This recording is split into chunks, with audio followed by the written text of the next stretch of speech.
Hello everybody, June here. This is going to be an entirely voiced over video because truth be told, I have not been in the mood recently to get dressed and get ready to film videos, and I really wanted to share with you how I made this t-shirt for my son from beginning to end. So rather than just keep on waiting, I am just going to voice it over, and I hope that is okay with you. So I wanted to make this Appliqued t-shirt for my son. And the pattern for the t-shirt is from October Kids, and the pattern for the applique is from Designs by Juju. I will leave a link to that in the description.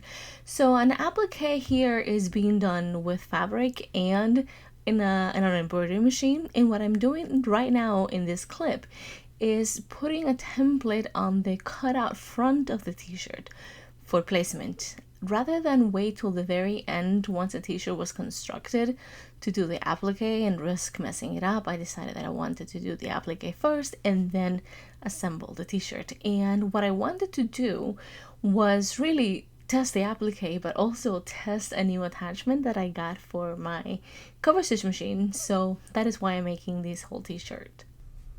For this particular project, I decided to use my magnetic hoop because my other two hoops were either too big or too small for this project, and this one is the one that fit my fabric the best. And what I'm doing here is I'm cutting out some sticky Vilene to use as a stabilizer for the back of the hoop, and then I stuck it to the back of the hoop, and then I stabilized the actual fabric.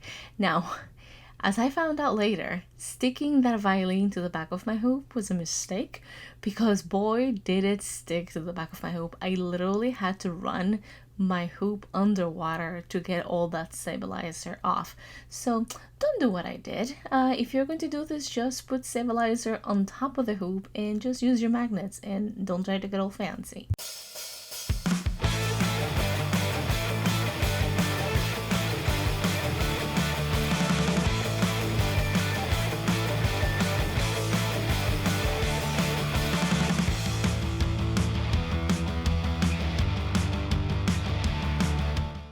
In this step, I have already placed the applique fabric on top of my knit fabric on the hoop, and the machine is just stacking it down. And once it finishes stacking it down, I have to actually cut the fabric around the stitching, otherwise you end up with excess fabric. So if you've never done applique, it's pretty hands-on.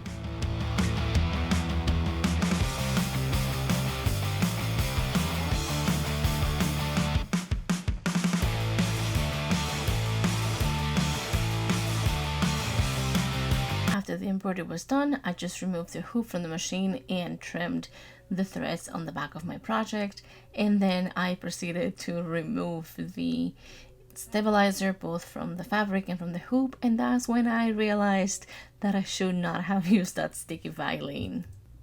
Then I began to assemble the t-shirt by sewing the neckline, and I left one side of the neckline open so that I could sew the binding, and I'm showing you here that I left the left back side open, and the binding gets on with a spiffy new binding attachment that I bought that I am showing you here now. And then I forgot to actually film me putting the binding on the t-shirt. Then I finished constructing the t-shirt on the serger, and yes, it is a new serger.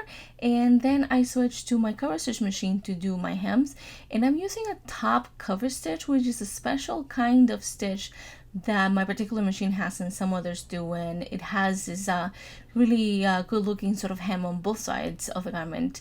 And I'm using a rainbow color thread for some color, and then the last step was to put some tender touch in the back of the embroidery, and that was it. The t-shirt was finished.